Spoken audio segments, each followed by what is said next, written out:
যে মানুষটাকে মঞ্চে দেখি, যে মানুষটার জন্য হাততালি দেই, যে মানুষটা মঞ্চে ওঠার পর থেকে অপেক্ষায় থাকি যে কখন সেই প্রিয় গানগুলো শুনতে পাবো, সেই মানুষটার পাশে বসে আছে, এটা আমার খুব ভালো লাগছে। বেশি কথা না বলে সৌরভের কণ্ঠে দুপুরি শুনিনি। সৌরভ, একটা গান প্লিজ। একটা বাংলা গান গাইছি, গাও। সবারই শোনা, খুবই পরিচিত গানটা।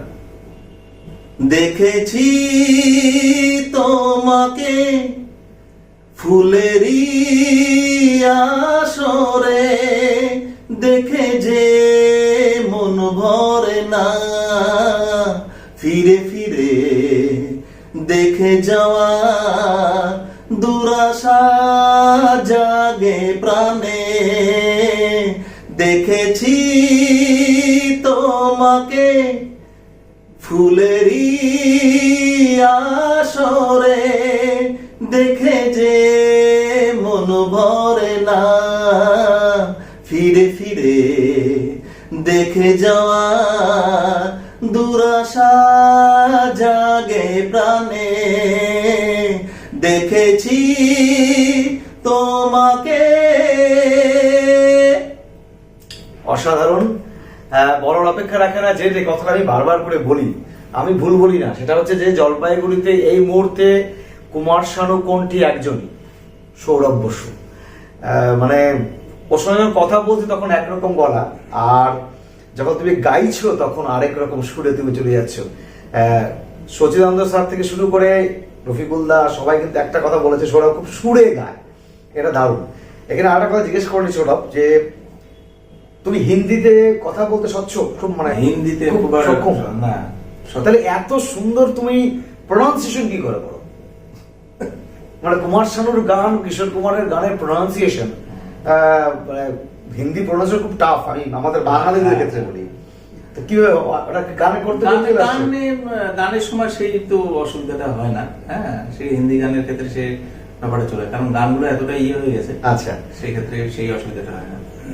সৌরভ জানিয়েছে যে ওর প্রিয় ফিল্ম আশিকি, প্রিয় গান আশিকি, প্রিয় কণ্ঠশিল্পী অবশ্যই কুমার শানু। একটা আশিকির গান না শুনে আমি এটাতে উঠবো না।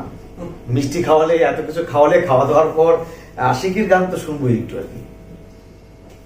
नजर के सामने जिगर के पास, नजर के सामने जिगर के पास कोई रहता है, वो हो तुम।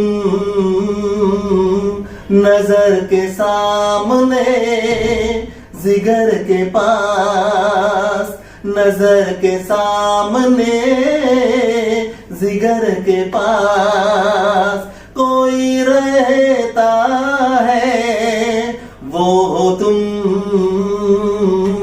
नजर के सामने जिगर के पास। 90s এর ফ্লেভার পেলেন তো? অবশ্যই পেলেন। যারা 90s এর সেই সময়টা দেখেছেন তাদের কাছে এই গানগুলো মানে মণিমুক্তার মতো, হীরা মুক্তার মতো বলবো। সৌরভ কিন্তু মঞ্চে দাঁড়িয়ে প্রতিদিন প্রায় ফিরিয়ে দিচ্ছে এই দিনগুলোর কথা।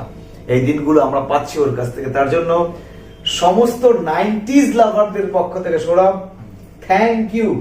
মানে দারুণ দারুণ, তুমি জলপাইগুড়িকে মাতিয়ে রেখেছো, আমাদের সবাইকে মাতিয়ে রেখেছো। আজকে সৌরভের কথা, সৌরভের সঙ্গে গল্প স্বল্প, গোপালের গল্প ঘরে সৌরভ বসু, প্রচুর প্রচুর কথা ওর সঙ্গে হয়েছে। সব একটা একটা করে এপিসোডে আনছি সকলের জন্য, জলপাইগুড়ির বাসী সবার জন্য। ওকে মঞ্চে দেখতে হবে আর সোশ্যাল মিডিয়া দেখতে হবে। ও প্রচুর গান করছে এই মুহূর্তে, জলপাইগুড়ির সঙ্গীত জগতের একটা দিক। ও আমি অবশ্যই বলবো অনেকেই দারুণ দারুণ গান করছে, কিন্তু সৌরভ বসু ইজ সৌরভ বসু। আনছি ওর কথা। Thank you Sourav. Thank you দাদাই, অসংখ্য ধন্যবাদ তোমাকে। Thank you.